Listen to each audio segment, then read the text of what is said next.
अस्सलाम वालेकुम व्यूअर्स, उम्मीद है कि तमाम लोग खैरियत से होंगे। Welcome to my YouTube channel Nabeel Anjum official. नाज़रीन, आज मैं आपके सामने एक ऐसी शख्सियत के बारे में तज़किरा करने जा रहा हूँ जिसे दुनिया अमीरुल मोमिनीन अल हदीस यानी हदीसों का जो मोमिन कहती है, और जिसकी हदीसों को पढ़ के लोग आलिम दीन बनते हैं। वो शख्सियत जिसे 6 से 7 लाख हदीस नबी पाक की याद थी, वो जो वक्त का इमाम भी था, मुहद्दिस भी था, मुहक्किक भी था, जिन्हें रसूल सल्लल्लाहु अलैहि वसल्लम की हदीसों के लिए कभी एक शहर का रुख किया, कभी दूसरे शहर का रुख किया, तो वो शख्सियत कोई और नहीं बल्कि उन्हें ज़माना इमाम बुखारी के नाम से जानता है। अरे इमाम बुखारी का जो असल नाम था वो था इमाम मोहम्मद यानी कि, और इस्माइल जो आपके वालिद का नाम था, तो पूरा नाम हुआ मोहम्मद, नाम था इमाम मोहम्मद बिन इस्माइल बुखारी।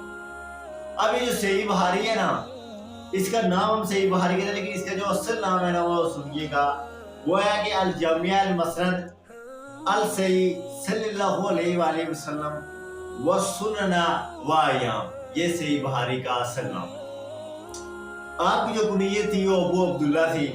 बुखारा के अंदर पैदा हुए 154 हिजरी के अंदर 13 शवाल को, और बाद नमाज जुमा के यानी कि आप पैदा हुए।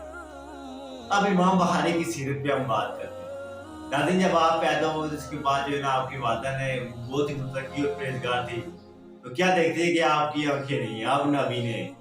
आपकी वालिदा रोई, फरमाया मैंने अपने बेटे को आलम दीन बनाना था या रसूलल्लाह, या अल्लाह मैंने आपके अपने बेटे को इस दीन मुस्तफ़ा पे बात करना था, इसे हदीसे ज़बानी करानी थी, लेकिन मेरा बेटा ही नबीना है। तो क्या देखती है कि जब ख्वाब आता है और उसके बाद ये निदा आती है आपको, आपकी वालिदा को, कि आपके बेटे को जल्द जो है ना इसकी आंखें वापस मिल जाएगी। यानी कि वो ख्वाब के अंदर आपको एक निदा दी जाती है। ख्वाब जब आता है, जब आप आंखें खुलती है, तो क्या देखती है कि बेटा बिल्कुल सलामत जा रहा है। शुरू में बहुत दुबले पतले थे आप, क्योंकि आपकी सीरत के अंदर ये है कि आप बहुत दुबले पतले थे। अब हदीस के लिए इन्होंने क्या कुछ नहीं किया।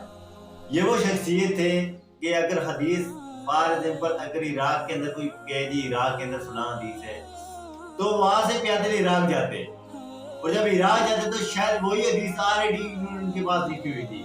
फिर इराक से उसके दूसरे शहर जाते, कभी शाम कोफा चले जाते, कभी मिस्र, कभी यानी कि पूरे अरब के अंदर ये फिरा करते थे।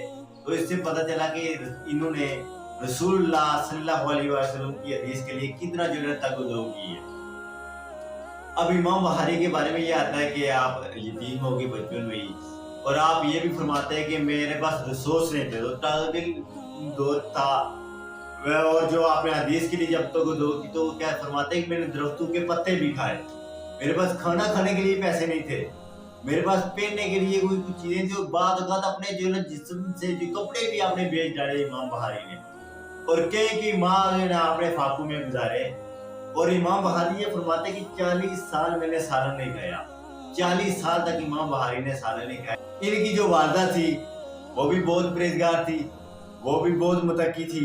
तो ज़ाहिर सी बात है सोबत का असर, जितने जब पेरेंट्स अपनी औलाद की तरबियत अच्छी करता है, अपनी औलाद की तरबियत को जब वो दीने, जब पेरेंट की ये डिजायर होगी कि मेरा बेटा एक बहुत आलिम दीन बने, जब पेरेंट औलाद की तरबियत अच्छी तरीके से करता है ना, तो फिर औलाद इस तरह की पैदा होती है। फिर औलाद इस तरह फिर जो है उनका मर जाते हैं, माँ बाप का भी नाम जिंदा रहता है और औलाद का भी नाम जिंदा रहता है। अब एक और प्यारा वाक़या, जब आप बुखारा शरीफ के अंदर आए तो वहाँ लोगों ने बड़ा इस्तकबाल किया, आपके लिए कालीनें बिछाई, आपने वहाँ पर बात देना शुरू कर दिए, और इमाम बुखारी ने हदीसें पढ़ाना शुरू कर दी। जो वहाँ का बादशाह था ना, उसने ये काम किया कि उसने कहा इमाम बुखारी को कि आके मेरे बेटे को इलादा पढ़ाया करो। इमाम बुखारी ने कहा नहीं, अगर पढ़ने जाते तो यहाँ आके पढ़े, मैं आपके बेटे को इलादा नहीं पढ़ाऊंगा। उन्होंने कहा, दूसरी मरतबा फिर बादशाह को थोड़ा गुस्सा आया, उसने कहा जी कि अगर पैसे दूंगा तो इनको वहां पर मेरी क्लास इनको अलग करके हदीस पढ़ाओ। इमाम बुखारी ने कहा उसे कहो कि मैं फकत तुम्हारे बेटे को पढ़ाने के लिए नहीं बल्कि पूरे बुखारा के लोगों को पढ़ाने आया हूँ, और अगर इसे पढ़ना है तो यहाँ आके मेरी मेरी जो है ना मजलिस के अंदर आके पढ़े, वरना मुझे कोई जरूरत नहीं किसी के पास जाके हदीसें पढ़ाना। तो यहाँ से इमाम बुखारी को फिर उस बादशाह ने क्या किया, उस बादशाह को गुस्सा आया, उसने इमाम बुखारी को बुखारा से निकाल दिया। तो इमाम बुखारी ने उस वक्त ये जुमला कहा था, या अल्लाह इन्हें मुझे निकाला है अब इनको तो वो अपनी जजरीर का, और हुआ कुछ यो जो बादशाह था वो किसी की अमीरुल मोमिनीन कोई और था। जैसे इसके अंदर ये वजीरों को कंट्रोल करना था और हुकूमत वगैरह को, जिस तरह आज के दौर के अंदर बरतानिया के अंदर होता है, मक्का कोई और होती है, वजीर आजम कोई और बना होता है, इस तरह वो था। अब उसने कुछ ऐसे काम किए, अमीरुल मोमिनीन से निकाल दिया, उसके बेटों को भी निकाल दिया। बाद में उनको जो लड़ाई हुई, उनके बेटे भी मारे गए, और वो जो बादशाह था वो बादशाह भी था मर गया।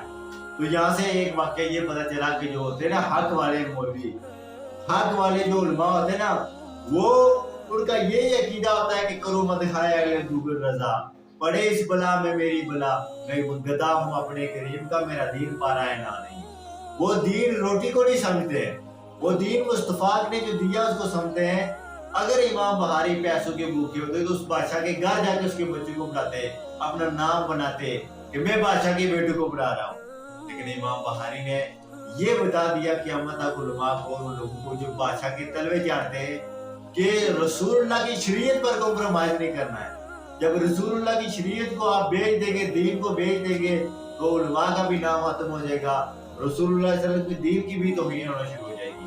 और ये जो है ना सबक इमाम बहारी ने हमें दिया है। तो नाज़रीन, फिर आपकी वफात होगी, आप जब वफात हुई तो फरमाते हैं कि कई मरतबा जो है इमाम बहारी की जब लोग जाते थे उनकी कब्र मुबारक से खुशबू आती थी, फिर लोग मट्टी उठाना शुरू करके यानी कि तबर्रुक के तौर पर, तो कई मतलब कब्र मुबारक की यानी कि जो ना आप जो ना इस तरह पता चला जाए, इस तरह कोई कुआं नहीं है ना, लेकिन इस तरह पता चले कि इस कब्र को कोई खोद रहा है। फिर वहां पर हुकूमत ने जो है जंगला लगा दिया, और उसके बाद भी जो है ना आज भी इमाम बहारी की कब्र पे क्या आती है, खुशबू आती है। तो ये मकाम है गुलामों का, तो सरकार का आलम जाओ।